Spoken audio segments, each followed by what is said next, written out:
you and your families. And as you come in, just say who you are, what you're doing. It'd be great to share a bit about how things are going.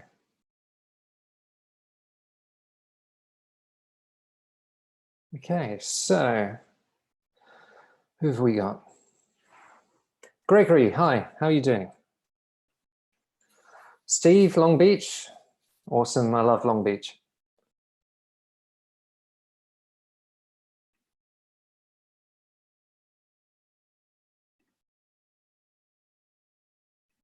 Good stuff, people flying in, that's great.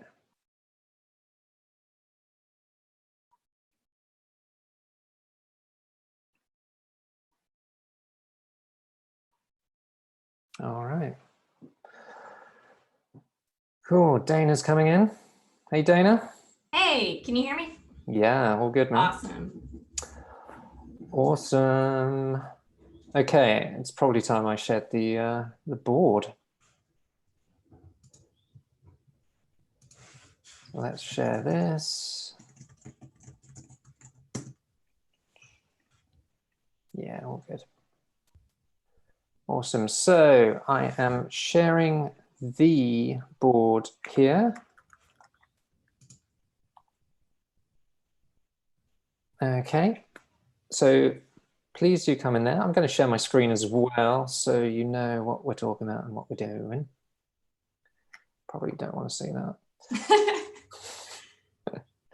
All right, so we're using Mural today, and in the top left-hand corner, I'll summon you as you come in, is our icebreaker. So for the first 5 minutes, when was the last time you struggled to get motivated to work on something? Probably quite pertinent today and this week and the coming weeks. If you're new to Mural, what you can do is double click and it will start creating a post-it note, or you can use one of the ones provided. And this was quite a popular webinar, so there's going to be quite a few people coming in. Dana, how's things with you? It's tough going over here. I've got twin toddlers and a husband who also works from home. And he and I usually both work from home, but we usually don't have the kids home with us. So just everybody trying to get their hours in and get work done has been this crazy series of shift changes. So, you know, we'll see each other very briefly as he comes in and I go out, and it's crazy. Also, I'm an extrovert and I'm very social. I usually have plans 3 to 4 nights per week, and this is socially devastating. Yeah, I bet. How are you holding up? Yeah, I love a challenge. So I'm all set up here. I've been working like this for the past 4 days now. And I say 4 days, I was kind of tuned in on LinkedIn all weekend, just seeing what the conversation was and what people are doing. And yeah, the whole agency is remote now. And so we're starting the kind of remote culture and trying to take the magic from that in-office environment into remote. And some people it'll be very quick. Some people it will be a bit of a learning curve, but there's plenty of people around to support you. So now, where is the UK in terms of lockdown and quarantine?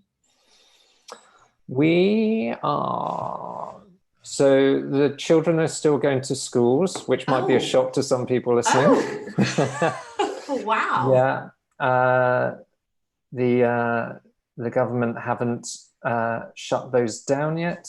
What is happening is we're being instructed to reduce travel, not go to social areas, libraries, cinemas, that kind of thing. Yeah. We're being told not to panic buy, and keep calm and carry on. Yeah, keep calm and carry on. That's what we do. But I think it's responsibility of the businesses and individuals to kind of take that advice, but also create their own plans. Right. Because, future's uncertain. It's good to be prepared.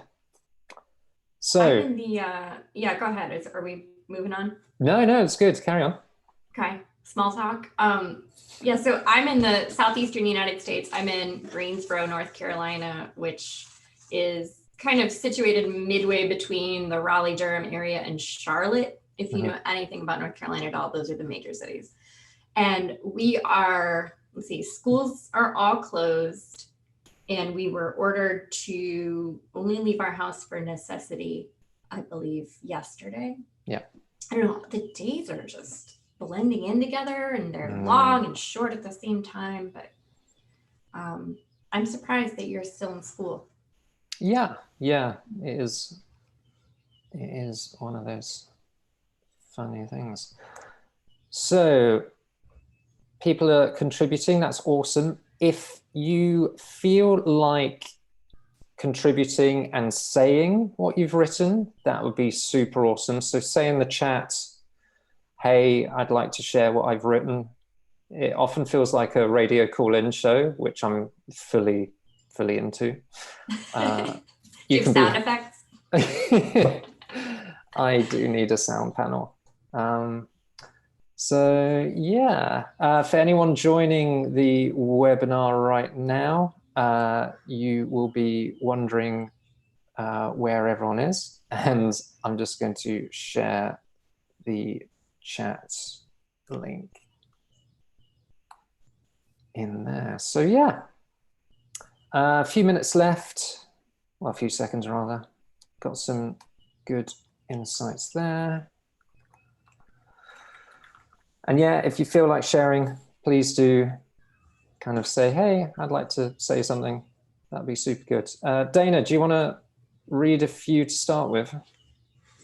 Absolutely.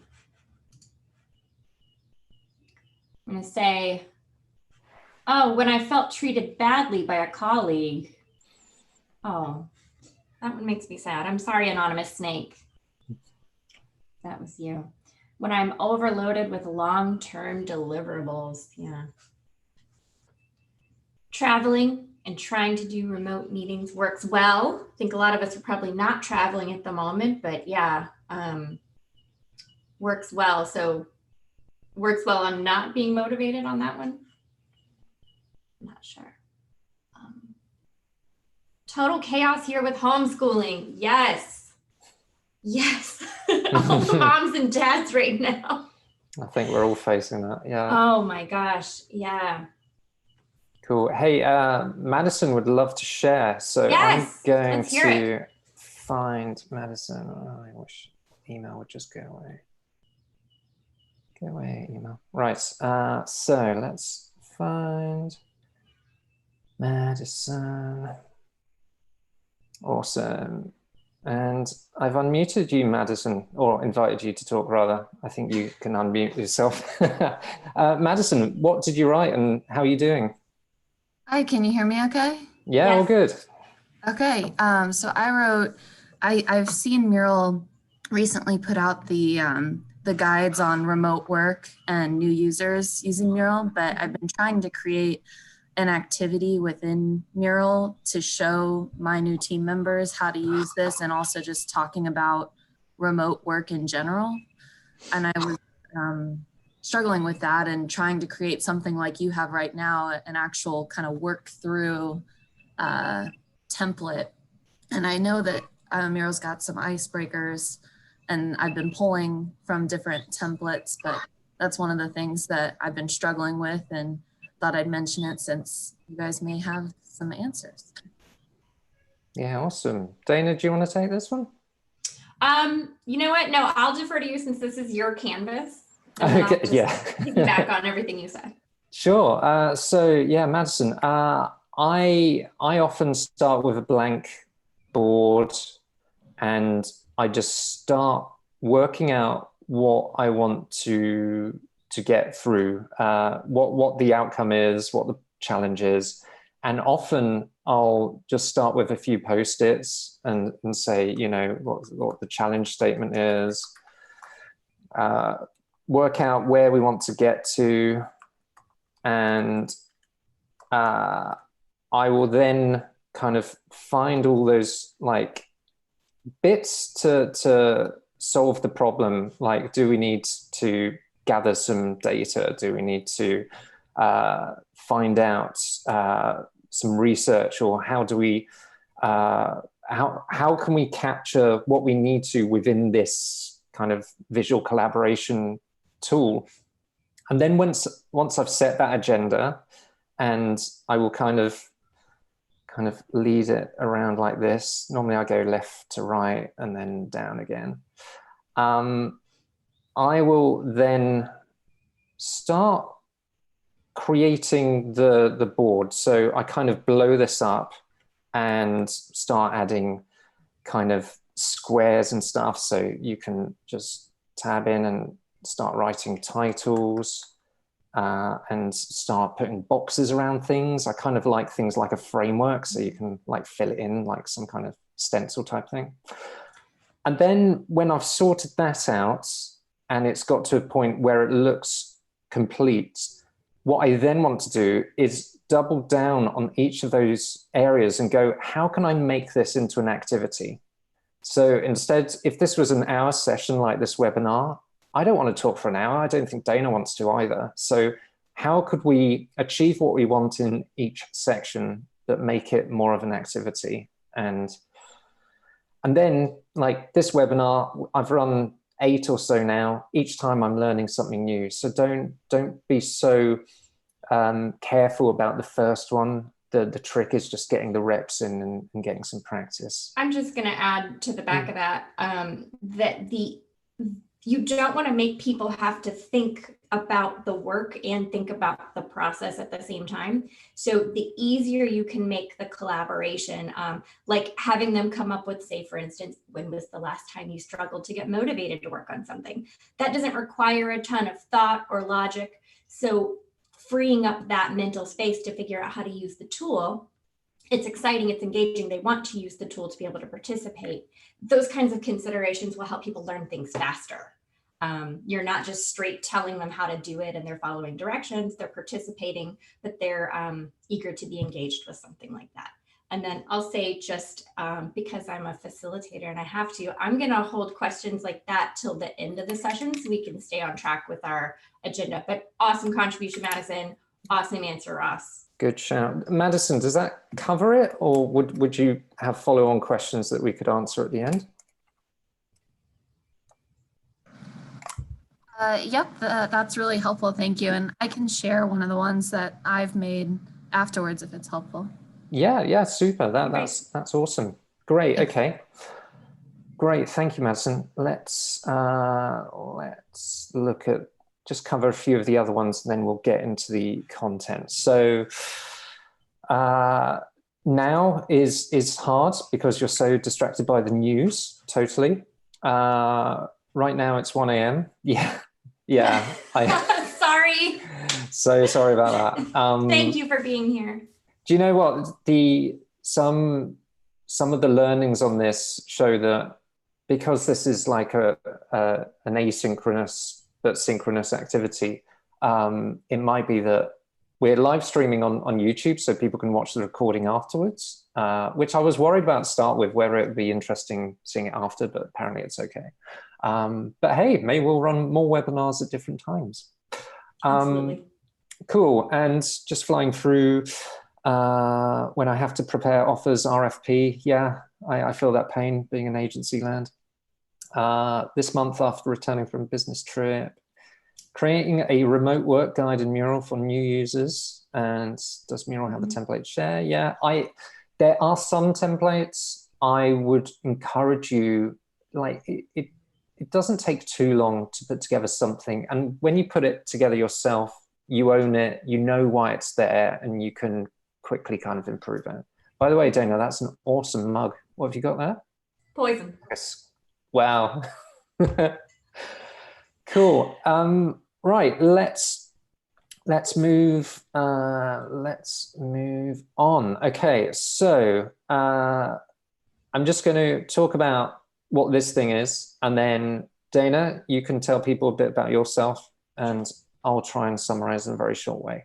So this webinar is actually one of a kind of series that is designed to help extend what the design sprint with Google is all about across the world. So there are many different groups or chapters, as they call it, and what that enables the community to have is a way to involve more people, kind of increase awareness, provide resources, and really start connecting people in a way that traditionally Google run one event a year. People all have to descend on one place. Dana and I went last year at Colorado, which was awesome, but not everyone can do that. And this webinar series helps to kind of provide that more constant learning resource. Every time we share a part of the sprint or a part of a remote activity that's useful to people. And it's also an opportunity to get any questions answered. So that's really it. Dana, do you want to talk a bit about yourself? I'm going to kind of zoom in on your face, and that will make lots of sense. Okay. Yeah. Hi. So I'm Dana Publicover. I'm the author of Empathy at Scale. I also facilitate workshops and am a thought partner for strategy. That means, without the buzzwords, that I help people think through their problems, and I use my experience coming from startups using lean business development techniques, and also just kind of hacking my way to solutions. The idea being to help people both free up the clutter that prevents them from getting work done and make room for the meaningful projects they would love to do someday. So your fantasy project that you just don't have the resources for, I help you find those resources, and then I help you get it done. That's the long and short of it. Empathy at Scale is my book. It's essentially just an overview of using empathetic design principles from design thinking and product design and applying them to the workplace, applying them to your workflows, and applying them to problem solving on a team. And you can buy it on Kindle, because I think, Ross, you were saying deliveries are a little troublesome. So hard copy also available, but Kindle too. Thanks, that's my spiel. Awesome. Great. And you can double click on Dana's face and go to her world. Oh, you made me a link. I made you a link. Right. That's a one-up. I'm Ross. I run a sprint team called Etch Sprints. It's part of a wider group. And essentially over the last 2 years, I have run 50 or so design sprints, but also been doing this remotely. So I don't have the 8 years that Dana has on like being a remote superhero, but I have had a few reps of leading teams from a challenge to a solution. And I'm kind of administering this remote sprint chapter, but as you can see from this one and a few future ones, I'm going to invite some friends because it is good to have a bit of company doing this and also not talk all the time. So that's it. That is what we are, what we're doing. So let's skip on down to the topic of today. And I'm just going to summon you so you can be part of it. So why meetings?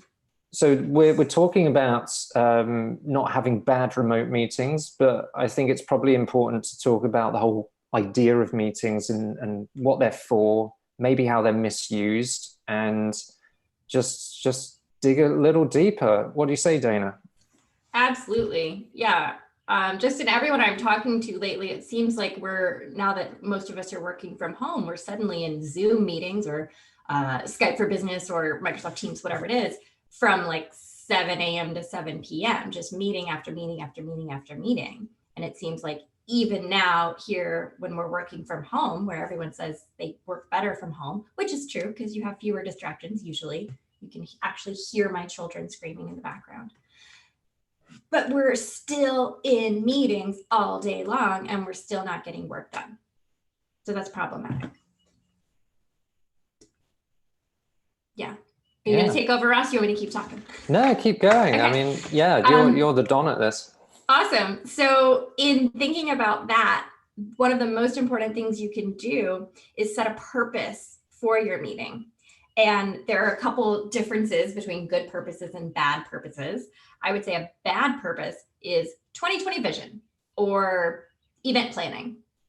Not a very good purpose. It's vague. It doesn't show that anything needs to be accomplished. And it isn't really clear if I receive that invitation, whether or not I really need to be involved. A bad purpose would be present purchase plans and obtain approval from stakeholders. That is a really, really accessible action that could just be an email. And converting meetings to emails is complicated, and it takes a little bit of getting used to because people are really in the habit of having a meeting and being able to have their voice heard. But if you start setting a precedence of quick email, everyone must reply yes or no, or reply with one, there you go. Then you'll set this in action. And one of the things that you'll find in this meeting planning toolkit that we're going to talk about down the line is you're beginning to set precedents for better meetings that people will learn to expect, and they will conform eventually, but it is going to be a rough patch. So a good purpose for a meeting would be create ideas for product line growth. Can Anonymous Draft uncover that second reading? Thank you so much. And in 2020, and decide which to pursue. So that's actionable. It's fully descriptive. It's very specific. And if you sent me an email invitation to that meeting with that purpose in there, I would very easily decide, oh, I need to be there, or I do not need to be there. And secondary to purpose would be goals. So goals need to be actionable, achievable, realistic, and impactful. But we also shouldn't overdo it on the goals. 2 goals per meeting is enough. 1 is plenty. Remember, we're not trying to fill 3 hours here. We're only really trying to fill 15 to 30 minutes. So in goals, just make them as descriptive as possible and as actionable as possible, like we said, so we'll know when we accomplish them within the meeting. So a bad goal would be discuss, fill in the blank. Discuss is not a goal. What's the purpose of that discussion? What needs to come out of that discussion? What needs to happen? A good goal would be delegate roles for the spring festival, for instance. This is a meeting where we're going to get in and discuss what people can do and how. Achieve consensus on an event budget. If that requires a little bit of back and forth discussion, absolutely a great goal for a meeting. If it's just 1 or 2 questions or doesn't really require back and forth, it would be much better as a meeting. Email, much better as an email.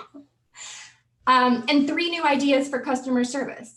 Instead of perhaps saying brainstorm customer service ideas, a better goal would be making that actionable. We'll know when we have 3 really reasonable ideas, we've hit our goal, we can end the meeting.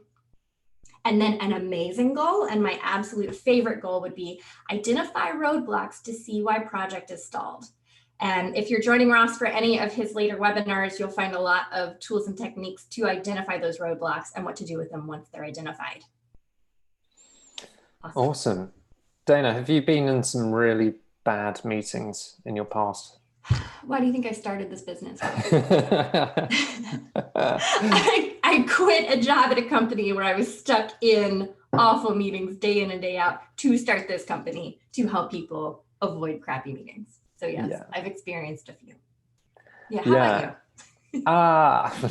Yeah, a few years ago. And I think people don't know what to do with a meeting. There's this 1 hour block booked, and you've booked the room, and people come in, and it's kind of a skill to be able to not just collaborate with the people in front of you, but also get to the outcomes. I mean, from my point of view, you are asking people to stop doing work or the work that they're being hired to do and help you do something else, or it is part of a collective effort. And I think some people would schedule a meeting because either they're not in the know and things aren't up to date, or timelines are dragging on, or they just feel like they haven't had a meeting in a while. And those are the kind of outcomes that I think can be designed around and designed alternatives to. So what I'm noticing is problematic is that the people planning the meeting, the people throwing the meeting or hosting the meeting,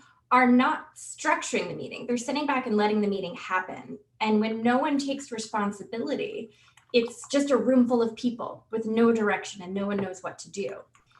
And I think there's a real opportunity for people who are not in power, people in middle management, people who are responsible for hosting these meetings, people who feel compelled to attend them, to step up and take over that role of planning.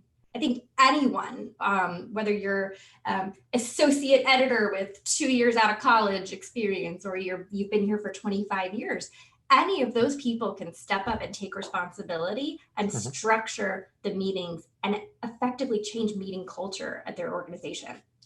Yeah, definitely. And it can start from any level you're at. You don't have to wait for management to say, hey, this is how we're going to do things. Like, most change starts everywhere. It doesn't have to be dictated down. Great. Cool. Do you want to talk about some of these warning signs that people need to be wary of? Symptoms, yes. This is a bad remote meeting diagnostic we were looking at before. Some of the things that I listed here, where conversation is one-sided, where you just have one person talking at a group of people. If there's no back and forth, there's no need for a meeting, and that could have just been an email. And one of the things you'll realize as you start to set this precedent of meetings that could have been emails and emails that should have been meetings, moving a meeting to an email, people will start to read the email. Right now, you get an email following up about a meeting. The email doesn't give you any new information, but if you reverse engineer that, the meeting didn't give you any information and should have just been an email. If you're just sending an email and people know there won't be a meeting, the email gains more importance. You can hear people typing. That's one of my biggest pet peeves. Not because they should have been muted, but because they should be engaged. If you're losing people's attention, your meeting is not engaging enough and it's going on too long. So if you go back to goals and making them actionable, every minute of that meeting should be spent trying to achieve your goal. If it's not, yeah, there you go. If it's not actionable, then it's not valuable and it's not meaningful and it shouldn't be part of the meeting. Technology failure, we can't avoid that. That's just par for the course. And no progress is being made. That's another one. If you're not moving towards your goals, there's no point in meeting. Any others you want to add, Ross? I'm appreciating other people adding items as well. Yeah, it's really good. Can't find the right tool. That's a big deal. Yeah, we were asked on the chat whether this is going to be available afterwards. Essentially, I'm going to make it read only, and you can come back to it. You can share it with colleagues. Don't worry, it's not going to go anywhere. So anything that comes up, this is kind of like live documentation. Awesome, cool. Any other key things here before we move on? You don't want to be there. If you don't want to be there, no one else does either. No, yeah. Totally. And often it's because the purpose hasn't been communicated. And you haven't had the reps in, so people don't know how to have a good meeting.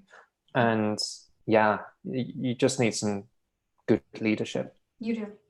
And if there is no leadership, that means there's an opportunity to step up. Oh, totally. Just do it.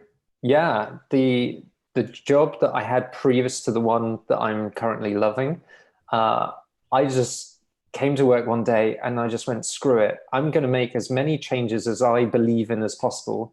Yeah. And if I get fired, I'm betting on myself that I could get another job. So, but what was really funny about that situation and that attitude was it was celebrated rather than pushed away.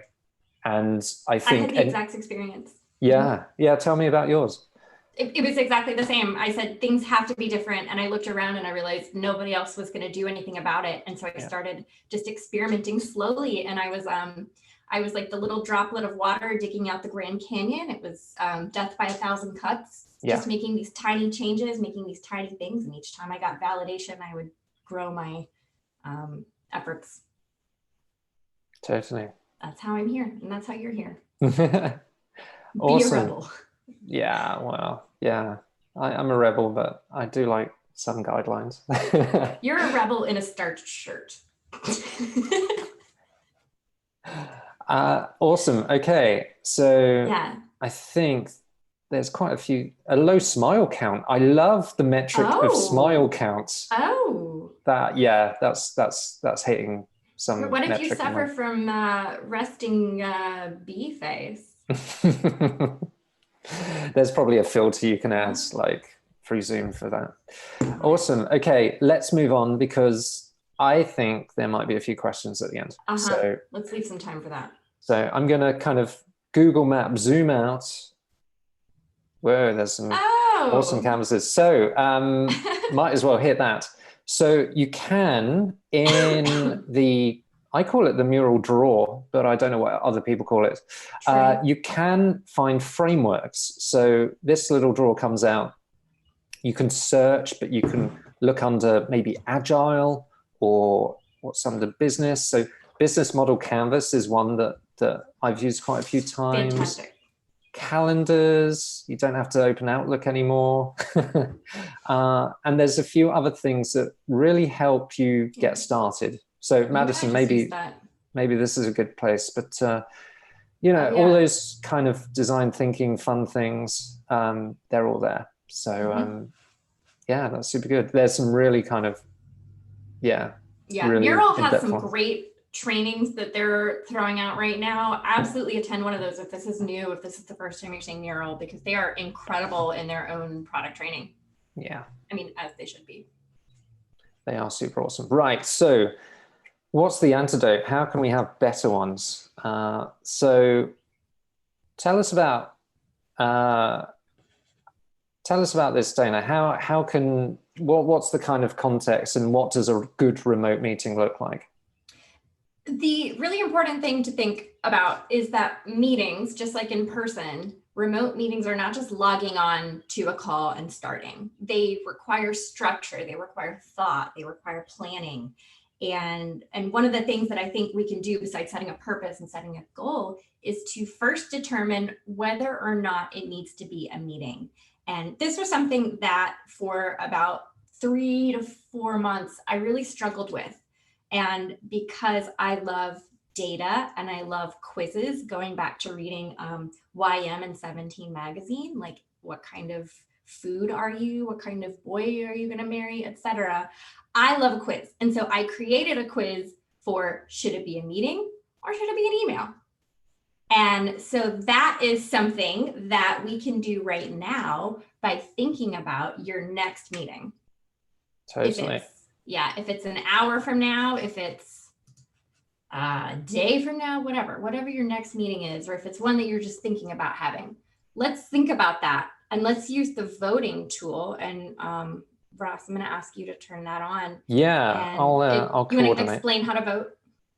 Totally. So we're going to start in a minute, but essentially what we've got is a little interactive quiz. And what we're going to do is set the voting, and then you're going to have like one vote per question, and you're just going to answer yes or no by just clicking yes or no.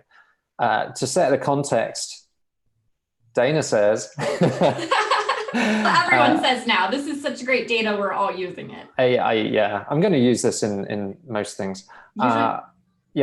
Pointless meetings cost companies a projected $541 billion in 2019. So before we plan a meeting, let's see if you actually need it. So one of the things I do when I'm bringing people together for a meeting, especially if I'm trying to convince them to lower that head count in the meeting, is calculate the actual dollar value of the hour of each person in the room. So powerful. Yeah. And confronted with that data, suddenly people get real specific about who they're willing to include.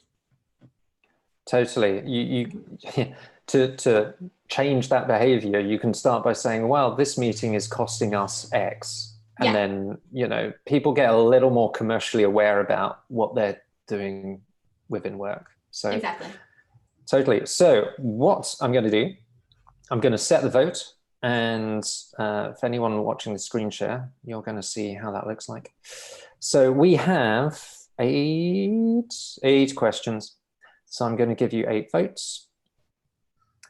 And we're going to look at yes or no. And so I'm going to set the vote. You're going to get a little instruction.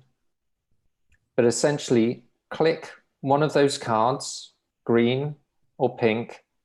That adds a vote. You can shift and click to remove it if you weren't sure. But what's really cool about Mural is that voting is anonymous. So this is actually a level up from an in-person workshop. In person, you see what people are doing. And if you're doing a voting technique, like in the sprint, you can see where people are going. And I always get this question like, oh, that's influencing my decision. Here, you don't have that. So it's kind of a cool thing. So I'm going to begin voting. I'm going to put 5 minutes on, and we're going to see what people are going to do. Start on 1, find 2, then 3, then 4. And we're going to get some consensus and a reveal of how things went. So, and what kind of boy you're going to marry. Yeah.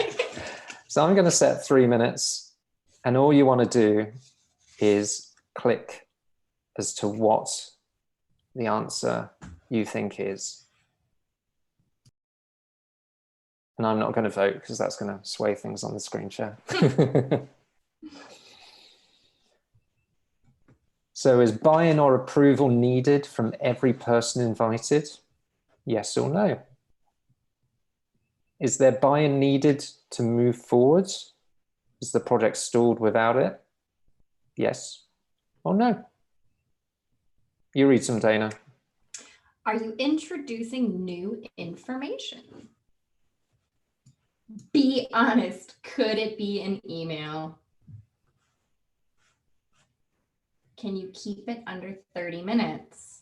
I've started to believe that if it goes over 30 minutes, anything from like the 1 to 2 hour range should really just be a workshop or a working session. Mm-hmm. And is input needed from every single person invited? And input is different than buy-in. If you don't need their input, don't invite them. Yeah, being selective over the people mm-hmm. is really important. It also makes it feel exclusive, so the people who are invited might want to come. Cool. FOMO. I'll cover the last 2. Do you have a clear purpose and goal for the meeting? That should be sent out with the invite or and made kind of very clear in the first few minutes. It's quite natural to ask each other how you're doing, and oh, what was that thing that I saw you do, and that kind of thing. I would just treat each minute as money flying out the door, and you want to kind of reduce that and get back to what you are working on in terms of focus work. And if you had the ability to choose, would you come to this meeting? You personally. And one of the questions that didn't make it over here that I think is super important to consider is, would you include all of these people if office politics weren't a thing? I think just like when you're making a wedding guest list and you're like, well, if I invite this person, I have to invite this person. And if this person finds out, then they're secondhand, they're going to need to be invited too. I think that meeting invitations get the same way. This person will perceive me going above their head, so I have to include them as well, but I have to include this person and not this person because of their beef. And then I have to, office politics change our guest lists, and that shouldn't be a thing. And if you become known for both, not necessarily the rebel, but the leader who's taking on the challenge to reinvent meeting culture at your organization, you can also become known as the person who overcame office politics. Totally. You could save the day. You could be a superhero. Awesome. Okay, so time has ended. People have a few votes left, but some people have voted. That's awesome. Cool. Let's see what the results were. Yeah, let's have a look. I'm going to end the session. Right. And what kind of consistency have we got? Okay, so yeah. We got mainly yeses. Oh, and a few no's. Okay. Okay, a real mixed group. All right. Interesting. So, So what if does you this got, show? yeah, so if you got mostly yeses for yours, absolutely have the meeting, but make it a good one. Make sure you set your purpose, you set your goals, etc. Mostly no, it should be an email. So give yourself your hour back. Yeah. So, yeah, having these questions as you plan a meeting, or if you're looking at a meeting coming up, there is no harm in actually starting to say you can't go to a meeting and give a good reason. Like, do you feel like you can't add value to it? Is there something more important to you and what you're being measured on? I think there can always be a bit of negotiation with these things. Absolutely. Cool. So you want to talk about agendas and timing? Yeah, let's hit these off. Sure. So a lot of us create our agendas right before the meeting. If we were in the office, sometimes we just really quickly type something up and print it off on our way to the meeting. We might have just a quick sketch of an agenda if we're doing something remote. But agendas, the way that I see them, it's beyond just intros, discussion, updates, conclusions, lunch. I think your agenda should link very specifically back to your goals. And each item on your agenda should be a way to accomplish that goal. If it doesn't move the needle, it shouldn't be on there. And so instead of writing those basics, link them back to your goals and how you'll achieve them. And to discourage lengthy interjections, especially discussions around certain items, leave space for discussion throughout the agenda later on. I think you can always defer people. So when they start having a long objection, or you think, oh, this is going to derail everything you say, appreciate the thought, hold on to that, and we'll get to it at the end. And so that kind of brings us to the section on timing as well. I think meetings should be 15 or 30 minutes. I think when you're trying to change meeting culture for good in your organization, you're not going to be able to start off with a 15-minute meeting. You're going to have to start with a 30. But even cutting down to 30, people are going to feel a little frenzied. And if you've ever tried to run the first design thinking workshop at an organization or for a team, you remember how frenzied they were, and that friction and that discomfort, and how that led to ideas, because friction and discomfort lead to innovation. And that's exactly what you're doing here in the agenda. If people have time to be uncomfortable, if they feel rushed, they don't have time to waste. They don't have time to doodle or to text or pull out their laptops. Seriously, those people in the in-person meetings, who do you think you are? But you don't have time to get distracted, and you don't have time to mute your camera and start typing emails. So keep people moving. And the way to do that is to break up each line item in the agenda into a section of time and keep that time. You're essentially facilitating. For those of you who aren't facilitators, you're running the meeting. And that's exactly what someone needs to do. They need to step up and take that leadership. A meeting will take the exact amount of time you allot for it. So if you book an hour, the meeting will take an hour. If you book 20 minutes, it'll take 20 minutes. You'll fill or shorten that time based on what's remaining. Anything to add, Ross? Yeah, certainly in remote meetings, normally my calendar looks like I've got something starting in either half-hour or 1 hour increments, and I quickly challenge whoever's presenting to make sure that they're going to finish before time. It's kind of like an in-person environment where you've got people hovering around the meeting room door waiting to go in, and you don't want to have a 60-minute meeting. You should be having a 30 or a 45 or even a 50. But I think it's common courtesy and being polite to have that time to kind of clear the room, make sure it's neat for the next person. And the same with Zoom webinars and meetings. Like if it's going on for too long, you do have to dip out and you do have to start the next meeting. So time management is so critical in getting the engagement, but also what people are there to do and collaborate on. And I think the other thing is one of the biggest management mishaps in business has been the open plan office. And what people have found is that email in an open plan office actually increases. And so when people talk about engagement remotely and how do we know people are engaged? Well, you didn't know that they were engaged in person. Like they might have been there looking like they're busy, but they might have had a tab open. They might have been doing two things at once, but not really making any progress with them. And I think this is where having activities that you can do together, having people speak up and contribute, and having some of these principles of muting and then including and a roundup, I think, and also you do have to make it fun. Otherwise, you're not going to get the interest and people are going to choose other things.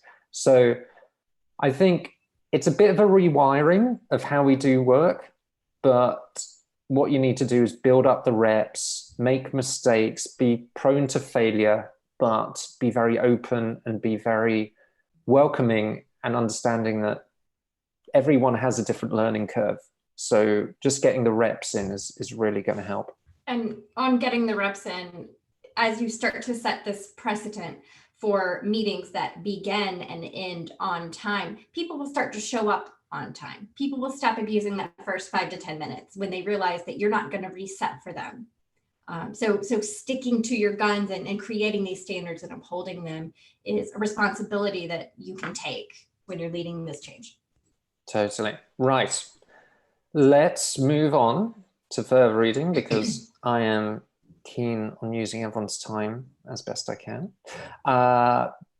So we're going to talk about where you can go and what you can do. And after this, we're going to have questions and we're going to kind of end on that. So do you want to talk about this first one, Dana? Yes, so this is a PDF of everything that we've discussed. It includes the meeting planning checklist, the quiz that you took, and it includes almost all of the recommendations we've made, as well as guidelines for setting purposes and goals, and just a couple steps to remote meeting planning. And it's free and you can download it. It'll take you to a landing page and you'll be able to grab it for free. Fantastic. Awesome. There's a few others. So you can learn about the kind of toxicity of, that's hard to say, of some meetings. A brilliant one to go to. Basecamp have been like super awesome in the space. They have kind of a great way of using time and using each other's time well. They kind of have a Chicago-based office and a lot of people remote. I think it's even the majority of people are remote. But they've been talking about kind of remote working. You might have read Remote and a few other kind of resources. Linked to that is the kind of advantage of no meeting days. And we started doing this at Etch a few weeks ago, maybe even a month now. And we just found that we just need to stop. We need to say no, and we need to push back on some of that kind of propensity to have a meeting and require those people in a room. And what that actually allowed us to do was find different ways of communicating, or either using and engaging with the tools that we had, spinning up new tools, having smaller kind of collaborative sessions, and that's really helped. And then why meetings should be short. So yeah, there's no reason why you should have a meeting that is on the hour, every hour. There's just no need. I know Gary Vaynerchuk, who I follow quite a bit, he will have 15-minute meetings or 8-minute meetings. He'll have a one-to-one that for some reason is 12 minutes because you've accomplished what you needed to accomplish. And that's why setting the purpose is so important. And then there's that time. Yeah. Okay. And then there's this book, Dana. Do you want to talk about this one? Yep. We kind of already covered this in the intros, but Empathy at Scale, it's my book. I wrote it. It was hard to do, but I totally recommend it because it helps you examine everything you think you know. And it'll definitely knock your confidence down a peg when people start reading having comments. That said, it's how to solve your biggest challenges and do the best work of your career. It's probably an introduction to design thinking if you're not familiar with it, an introduction to lean problem solving. Those things may be already familiar to you, but it also breaks down step by step how to conduct empathy-based data. And that's qualitative mixing with the quantitative and how to do it yourself. Amazing. Do you know what else is amazing? What? We are on time. Oh, two experienced people should set that example. Well, it's a real test. So we've got a couple of questions on the chat and in Q&A. While we answer those, please do put in some questions and we will try and get through them. So in the chat, let me have a look. So let's go back to Madison. Have you ever been asked to facilitate, but the requester, the person who's asking you, is nervous you're going to halt good discussion? Ah, yes, the let's talk it out, but not really get anywhere, by trying to stick to the agenda. So he's nervous that good conversation can't continue because you're so strict on hitting that 10-minute, 15-minute thing. A big role is time management balanced with creating space for good discussion. How do you respond to people that don't want to, you know, next activity, let's move on? Dana, any suggestions for Madison there? Absolutely. Yeah, so this is something I run into probably every time I run any kind of workshop or meeting. And the secret is I very much pad my agenda. I create opportunities for time run over in other slots, knowing that I can make up for it later. I'm also a big fan of, you know, once you spend time with people, you're going to start to recognize the cadence and when they're just going on and filling in the conversation because they haven't been interrupted or they start repeating the same ideas again. And you'll get a really good sense the more you do this of when to cut people off. And there are so many polite ways to do it. And I'm probably one of the least polite people. I was watching Alison Coward and Daniel Stillman both at the Google Sprint conference did it in such a kind and benevolent way. I realized maybe I'm a little harsh, but I'll just say, okay, those are great thoughts. I don't think they're getting us anywhere right now. So I think we just need to table this discussion. Please write that thought on a Post-it note. It is so valuable. And go ahead and stick it in the parking lot. We never go back to the parking lot. Yeah. It just lets you feel like you were heard. You get your sticker. Yeah, I mean, that's a great answer. Close to that, I sometimes get through a remote sprint that, oh, I think it's important to capture that, or I think we need to talk about that, and I will take that item, put it on a parking lot, just an area, and then the most important thing is to go back to that, or leave it, like you say. But I know with a lot of the management consultants that I work with, they're so keen to make sure that we've looped around that, or we have, I don't know their terminology, but things are captured and things are not missed. And I think that's probably the keen bit why people want longer discussion, just to kind of seek it through. There are other ways to get that through. I mean, lightning talks that we did last week in the webinar, that is a great structured way to share information. I honestly think that people feel safe in discussion. People feel less safe making decisions. And I think people need to make more decisions. And the guidance I've received is you're never really going to know if it's the right decision or not. The best thing you can do is make it and then be able to change it if you need to.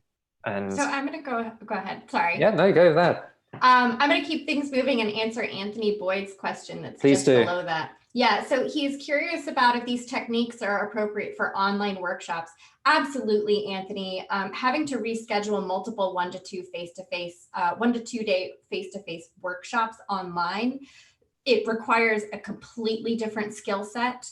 And it's something that I think Ross is providing a lot of free training on. I absolutely recommend you signing up for one of his upcoming webinars. I think they're free, right, Ross? I don't want to throw you under the bus. Okay.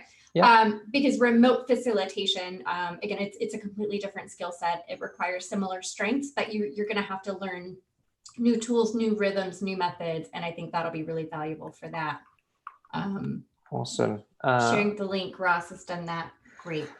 Yeah, what else? Yeah, this is all being recorded in YouTube, so there will be a link available, and you can always come back to this board, and that's all good.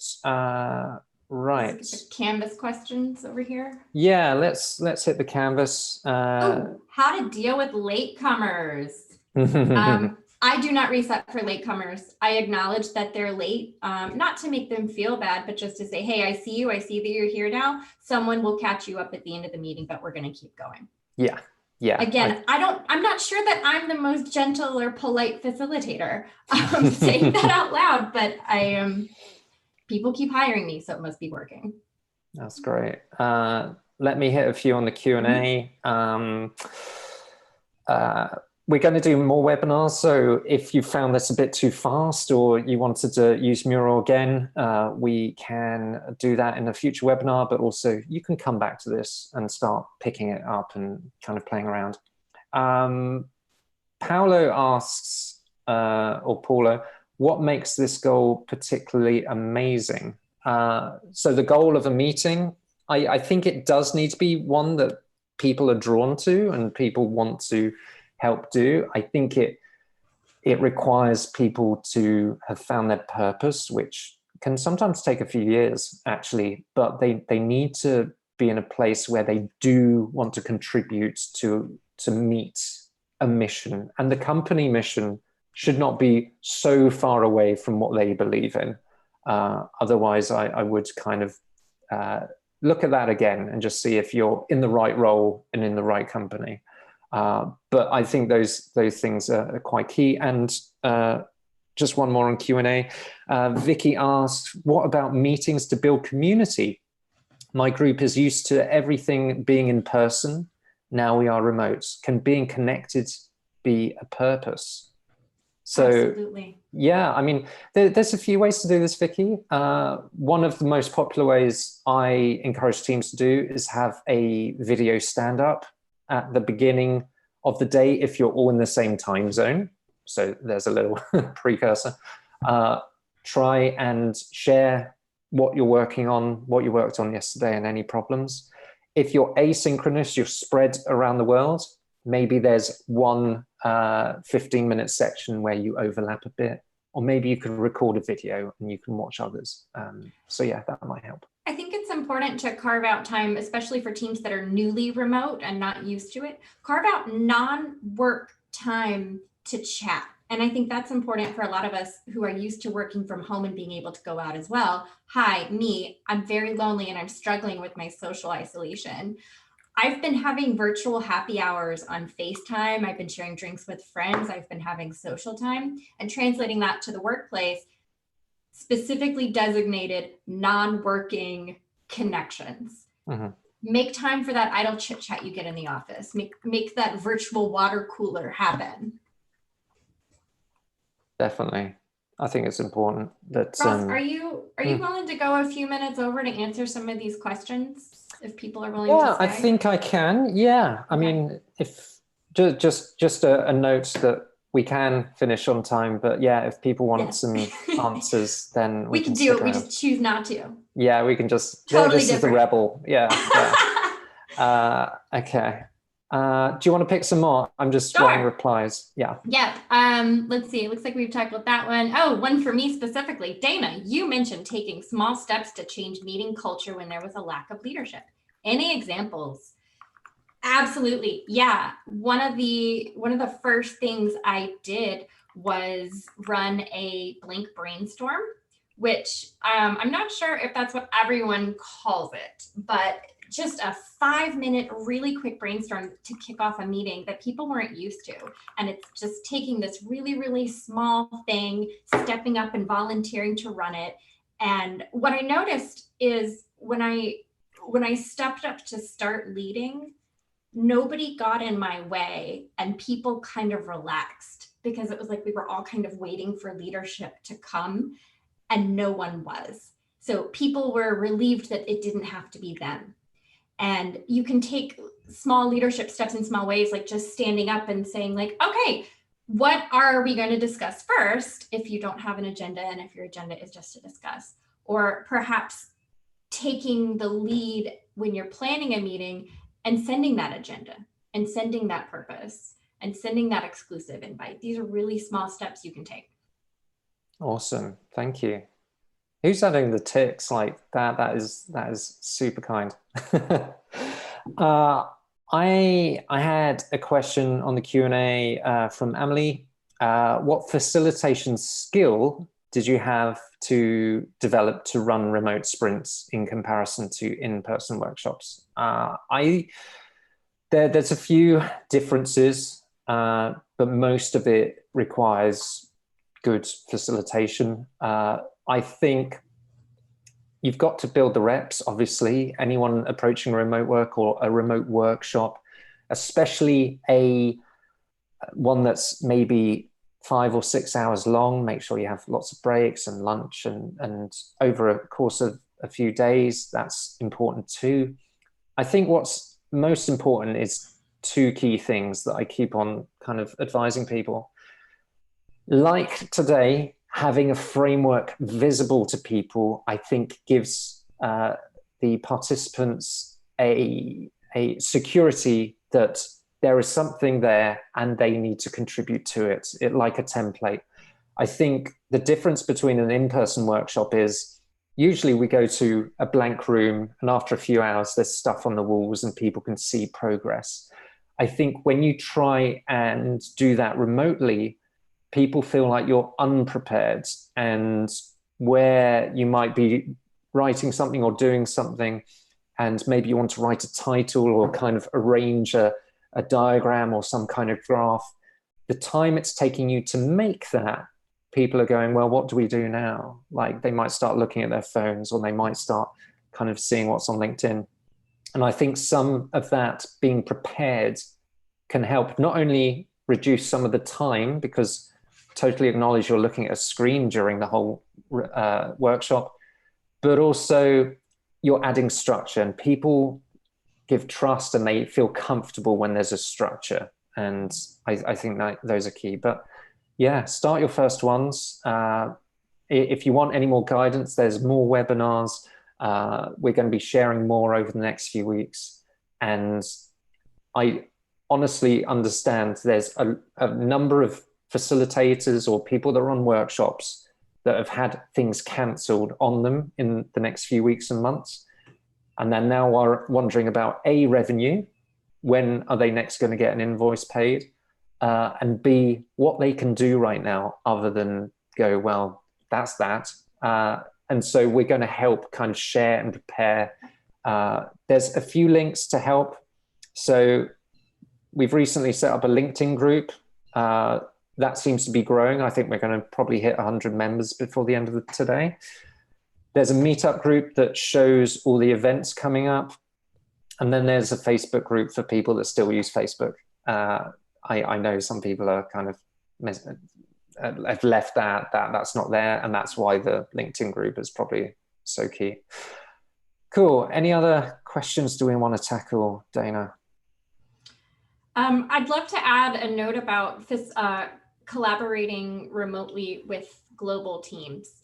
That's something that a lot of my experience has been in, and specifically when you're working with companies like China, where some of your tech that you're used to in the US is not accessible by them.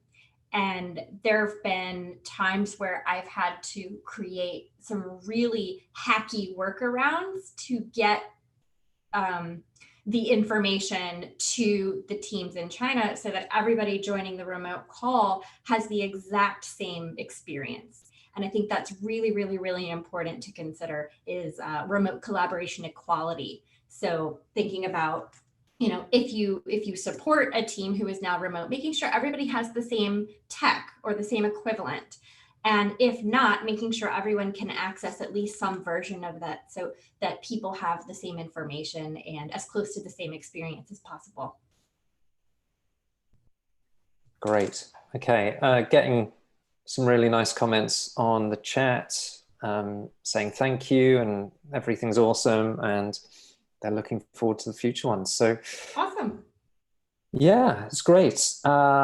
let me pick a few more and then we'll. Oh, what is a sprint? I think you'll have to join a later call for that one. We would love to tell you all about it. Yeah. Let me put in a link. While you do that, advice for when something with technology goes wrong. Oh, it's going to go wrong. It's going to go wrong every time. I'm surprised nothing went wrong this one that I know of, but you will figure it out. Just trust that as long as you are working and pulling from your experience and doing your best, it will work out. I also find it really helpful if you're not super techie to have a super techie friend you can call in the state of emergency for something like that. Whether it's your company's IT person or barring that. My husband is a software engineer and he works across the hall, and you have no idea how many times I've run into his office in a state of panic saying, I have a call, I'm 5 minutes in, it's not working, please diagnose, please help. And he's always happy to jump in. So find a go-to resource if you are not a techie person to help solve your problems. Totally. And some of the kind of key ones, if you're an agency working with clients or you're in quite an important workshop, have a second facilitator, whether you need to upskill someone in your team or bring someone from outside. It's super handy for, especially when you have sometimes larger groups, some of the coordination of doing a Zoom call and then using the breakout rooms. And then you might need someone to facilitate each of those teams. Yeah. And while someone's talking, maybe someone's preparing or arranging the affinity diagramming. Right. Those are the kinds of things where two people also can really help. Somebody to monitor the chat for people who need help. Yeah.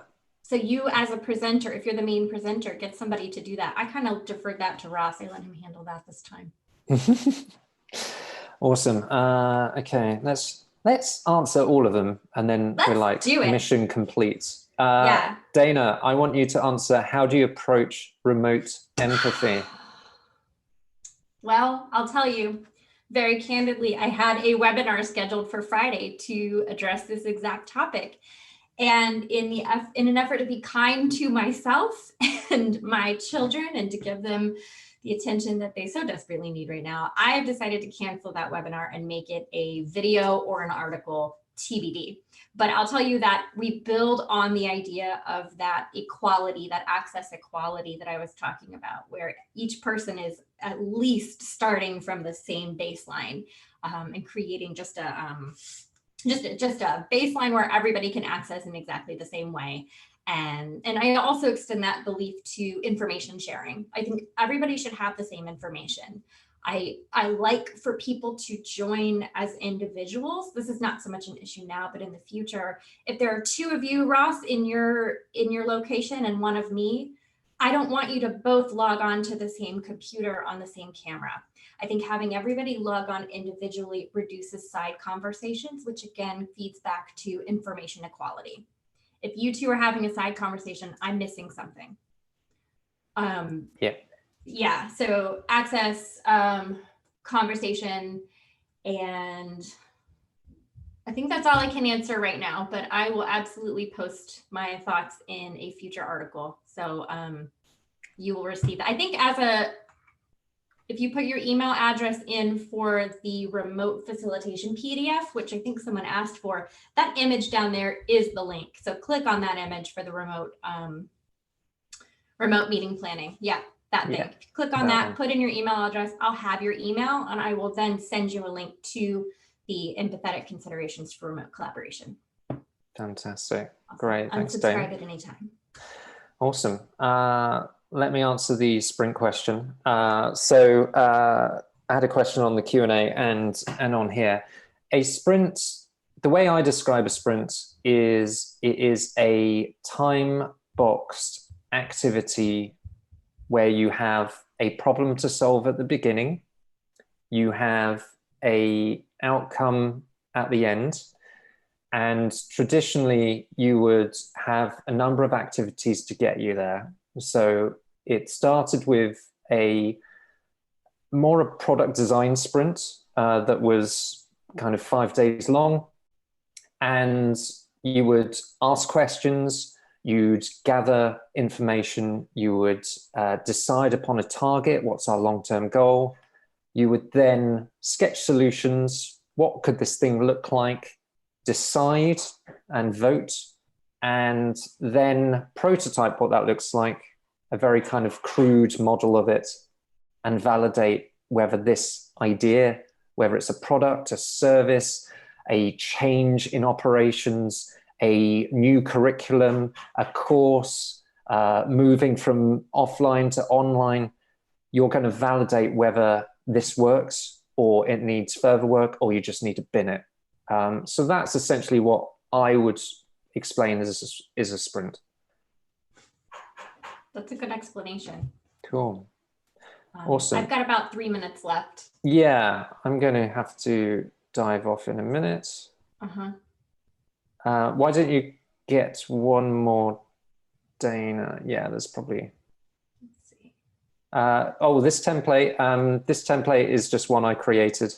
You can come and look at it again, or you can just start making your own. It didn't take too long.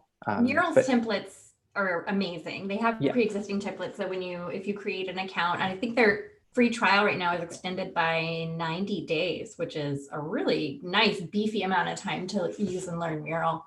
Yeah. You'll be able to use their project templates, which are fantastic. Yeah. Cool. Cool. Right. I think I am done. Yeah. Thank you, Dana. Thank you, everyone. Thank you, Ross. And have a great rest of your day. Look out for yourself and each other, and may see you on the next webinar. Yep. Stay healthy, everybody. All right. Bye.